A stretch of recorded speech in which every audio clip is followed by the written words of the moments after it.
दोस्तों नमस्कार। मैं हूं सूर्यवली सिंह। मेरे YouTube चैनल कल्याण पथ में आप सब लोगों का बहुत बहुत स्वागत है, अभिनंदन है। दोस्तों, आज मैं आप लोगों के समक्ष एक कहानी गिलहरी के बारे में लेके आया हूं, जो कि गौतम बुद्ध को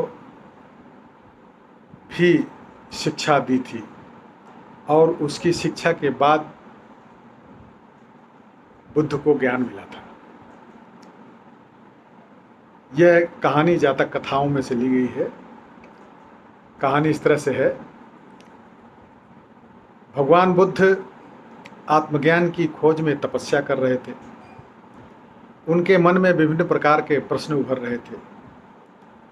उन्हें प्रश्नों का उत्तर चाहिए था, लेकिन अनेक प्रयासों के बाद भी उन्हें सफलता नहीं मिली। वे आत्मज्ञान की प्राप्ति के लिए कठोर तपस्या करने लगे। अनेक कष्ट सहन किए, कई स्थानों की यात्राएं की, परंतु जो समाधान उन्हें चाहिए था वह उन्हें मिला नहीं। एक दिन उनके मन में कुछ निराशा का संचार हुआ। सोचने लगे कि धन, माया, मोह और संसार समस्त वस्तुओं का भी मैंने त्याग कर दिया, फिर भी आत्मज्ञान की प्राप्ति नहीं हुई। क्या मैं कभी आत्मज्ञान प्राप्त कर सकूंगा? मुझे आगे क्या करना चाहिए? इसी प्रकार के अनेक प्रश्न बुद्ध के मन में उठ रहे थे। उधेड़ बुन में पड़े हुए थे। तपस्या में सफलता की कोई किरण दिखाई नहीं दे रही थी।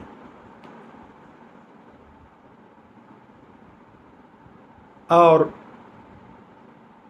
उन्होंने अपने प्रयासों में भी कोई कमी नहीं छोड़ी थी।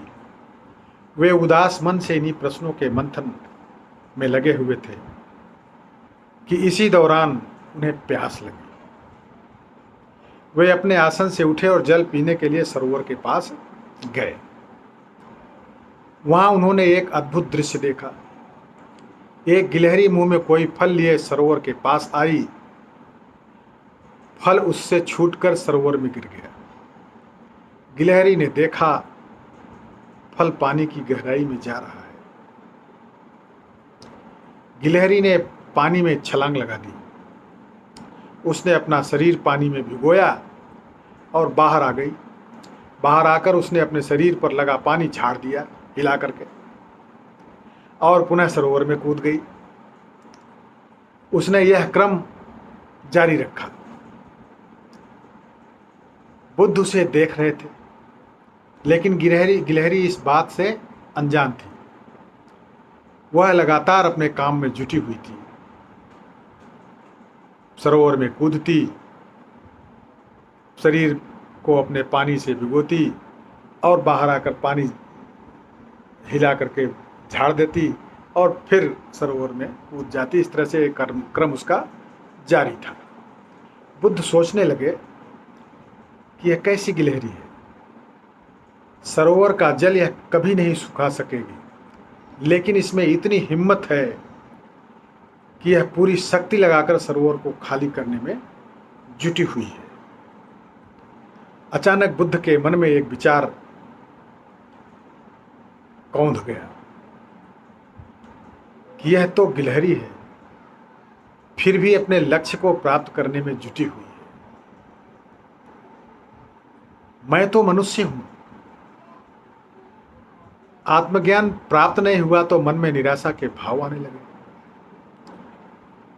मैं पुनः तपस्या में जुट जाऊंगा। दोस्तों, इस प्रकार तथागत बुद्ध ने गिलहरी से भी शिक्षा प्राप्त की और तपस्या में फिर से जुट गए।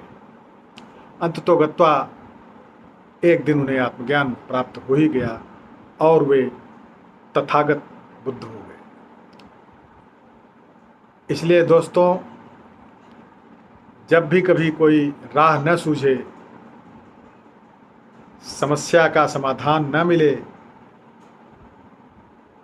हम अपने आप को भंवर में पड़ा हुआ समझें, निराशा घेर ले, तो इस जातक कथा को जरूर सुनना चाहिए। इसको सुनने से हमारे अंदर प्रेरणा पैदा होगी और हम फिर से पूरे जोश के साथ, जोश खरोश के साथ अपने निर्धारित लक्ष्य को प्राप्त करने में लग जाएंगे। बहुत बहुत धन्यवाद।